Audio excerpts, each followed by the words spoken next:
सुरेंद्र राजपूत साहब, बात केवल कट्टरता के खिलाफ है। आप मजहब में लिबर्टी की अगर बात जिस दिन करने लगेंगे कि साहब आजादी है और इत्मीनान से आप कहिए, कोई आपको धमकाएगा नहीं, ना यहां का ना वहां का, जो आपका मन करे सो आप उस धर्म को मानिए और दोनों धर्मों को पढ़िए, चारों धर्मों को पढ़िए, कोई आपत्ति की बात नहीं।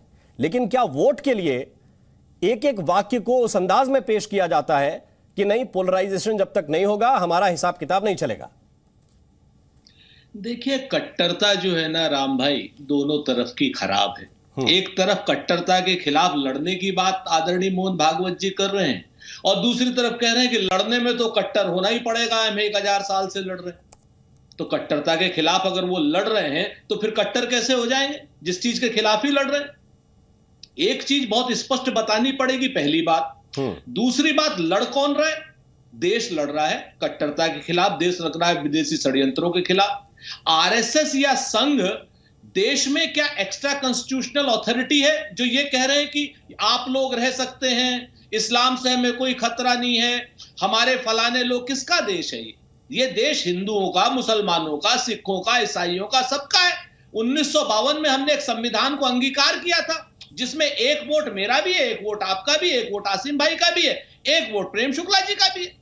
उसके बाद जो अगर ये बात प्रधानमंत्री जी कहे, राष्ट्रपति कहे या कोई भी सरकार कहे तो समझ में आती है, लेकिन एक संघ के प्रमुख कहे जो स्वयं एक देश के साधारण नागरिक हैं, वो किस हैसियत से किसी को यह कह सकते हैं कि आप डरिए मत, क्योंकि उनके पास कोई एक्स्ट्रा कॉन्स्टिट्यूशनल अथॉरिटी तो है नहीं। और वो किसी को यह भी नहीं कह सकते कि हम कट्टरता से लड़ रहे हैं। वो कहां लड़ रहे हैं? एक तरफ तो कहते हैं कि हम सामाजिक संगठन है, वो कोई आर्मी है क्या, या किस तरीके की बात करते हैं वो? भाई, कट्टरता से कट्टरता को नहीं दूर किया जा सकता। मोहन भागवत जी का बयान सबसे ज्यादा आपत्तिजनक एक बात में है, जब उन्होंने कहा कि लड़ने के लिए कट्टर होना पड़ता है। तो आप कट्टर कैसे हो जाएंगे लड़ने के लिए? कट्टरता के खिलाफ आप लड़ना चाहते हैं और कट्टर आप हो रहे हैं, तो आप तो कहीं ना कहीं समाज को बहुत बुरी तरीके से विभक्त करके अपना लाभ लेने की कोशिश कर रहे हैं।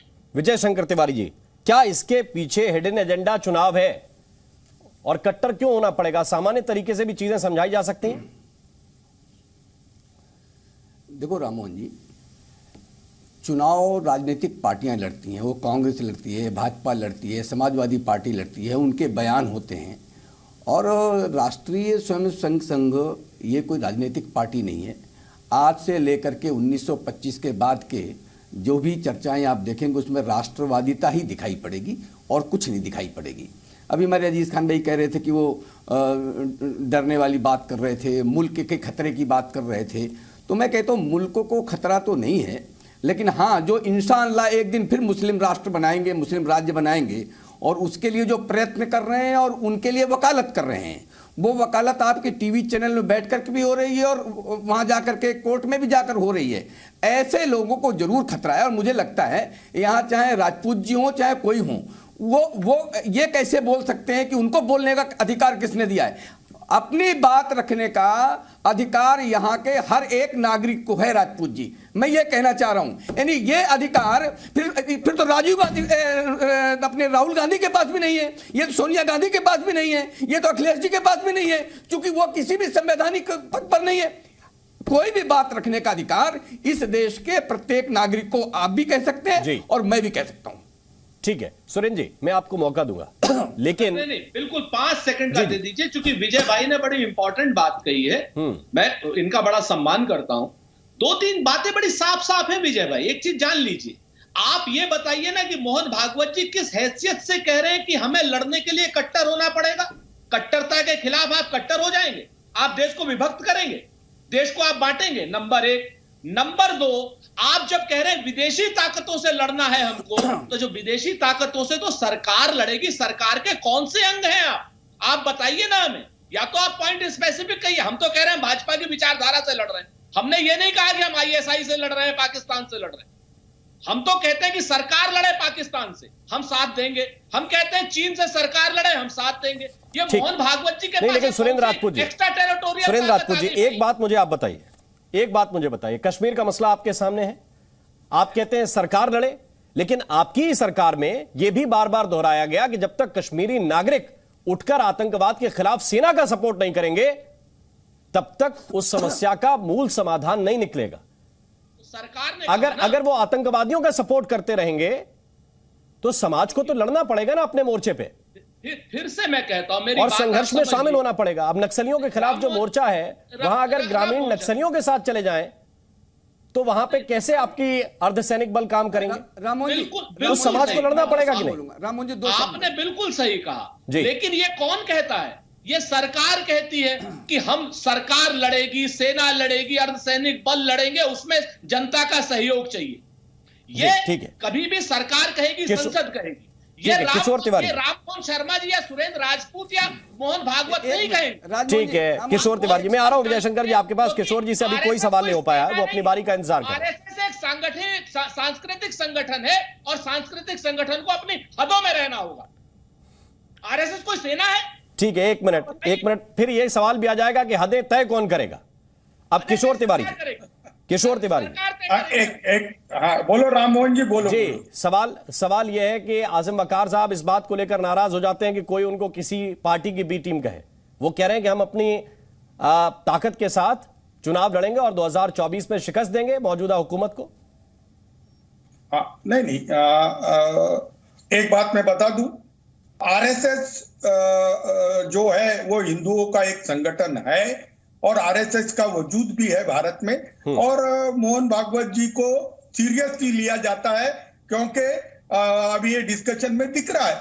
लेकिन उन्होंने तो कहा कि हिंदुओं के अधिकारों की सुरक्षा हो, और उन्होंने उसी वक्त कहा कि देश में मुस्लिम भी सुरक्षित है और उनको कोई ऐसी कोई डर नहीं है।